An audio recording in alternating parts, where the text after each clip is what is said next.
Prime Minister Lawrence Wong, on 10 April 2025, publicly denounced comments made by former nominated Member of Parliament Calvin Cheng regarding a pro-Palestinian group on 13 March, calling them completely insensitive and unacceptable. Wong made the statement in a Facebook post following his visit to Madrasa al-Junaid, where he met Islamic leaders Ustaz Muhammad Hasbi and Ustaz Persuni Maulan, both members of the Islamic Religious Council of Singapore. The Prime Minister thanked them for meeting Cheng, who had recounted expressing remorse for his remarks. He used the occasion to highlight Singapore's long-standing efforts in maintaining racial and religious harmony, referencing historical tensions during the country's time as part of Malaysia.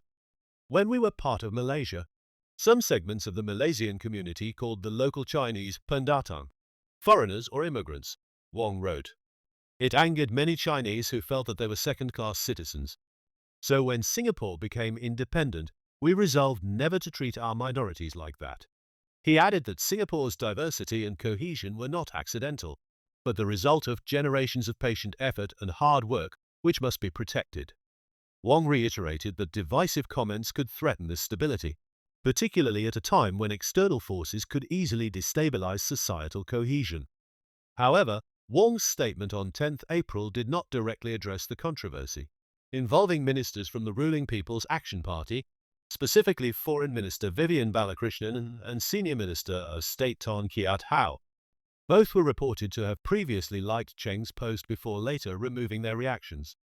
This drew criticism from segments of the public. Netizens questioned why it took nearly 4 weeks for a high-level rebuke, and why ministers were not being held to similar scrutiny. Some pointed out that individuals have previously been arrested for making comments seen as disruptive to religious harmony, and questioned whether the same standards were being applied in Cheng's case. In a Facebook post on 13 March, Calvin Cheng criticized a group of activists affiliated with the Monday for Palestine initiative. His post followed a statement by the People's Action Party on the same day, which alleged that the group had disrupted Meet the People sessions held by its members of parliament to raise concerns about Singapore's relationship with Israel and its position on the Palestinian issue. The PAP's statement came after a viral video was shared by Minister for Home Affairs and Law K. Shanmugam, showing 2 women attending his MPS in an attempt to speak with him about the Prevention of Online Falsehoods and Manipulation Act, which he had introduced. In his post, Cheng sarcastically suggested sponsoring the activists' relocation to Gaza, writing, "Expenses paid by me, but only if they never come back." Cheng's comments quickly gained attention, with critics labeling them as insensitive and inflammatory. In an Instagram post on 27 March, MPS Palestine also criticized his remark and highlighted that it had allegedly been liked by Dr. Balakrishnan and SMS Tan.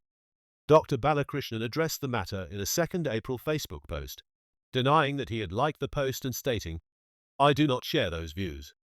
I have since taken measures to enhance account security." This implied that his account had been compromised and that someone else had liked the post on his behalf. SMS Tan responded separately via Instagram, claiming he had accidentally liked the post and had since removed it. In addition to the two, PAPMP Dr. Lim Wee Kiak's Facebook account also liked the post, but he has made no public statement on the matter despite media queries. His account later removed the like after the public controversy emerged. Criticism was particularly pronounced within Singapore's Malay Muslim community, where Cheng's comments were widely perceived as dehumanizing and discriminatory. On 28 March, opposition politician Mohammed Jafri Mahmud lodged a police report accusing Cheng of making Islamophobic and extremist remarks that posed a threat to Singapore's multi-religious society. Pergas, the Singapore Islamic Scholars and Religious Teachers Association, issued a statement on 6 April describing Cheng's remarks as deeply troubling and called on authorities to take steps to safeguard Singapore's social cohesion. Minister in charge of Muslim Affairs, Mezargos Zulkifli, also weighed in, calling Cheng's post uncivil and deeply hurtful.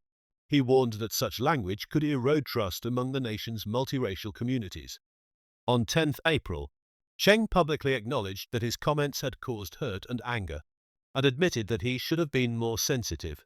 He recounted expressing deep remorse.